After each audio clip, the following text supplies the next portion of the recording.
টাইসে পানি খাওয়ানোর সঠিক যে নিয়মটা সেটা হচ্ছে এই যে আমরা কিন্তু কালকে এই রুমটা কমপ্লিট করছি। আর আজকে যে স্টার্টিং এর কাজ ছেড়ে মুখে কাদা দিয়ে আপনার দুই পাশেই এই যে আমরা পানি পেতে দিয়েছি, যে পানি কিন্তু আসতেছে দেখতেছেন। এই যে আপনার যে টাইসে পানি খাওয়ালে যে টাইসে পানি খাওয়ানো যায় সেটা কিন্তু না। অনেকে কি করে যে টাইসের উপরে ছিটে ফোটা পানি দেয়, সেই পানিতে কোনো কাজ নেই। আপনার মূলত এই যে আমরা পানি বেঁধে দিয়েছি, পানিটা আপনার জয়েন দিয়ে ভিতরে যাওয়া লাগবে।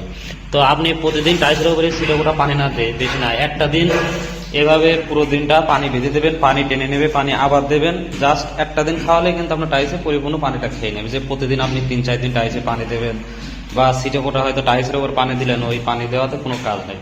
তো আপনারা সবসময় চেষ্টা করবেন কি যে এভাবে পানি বেঁধে খাওয়ানোর জন্য।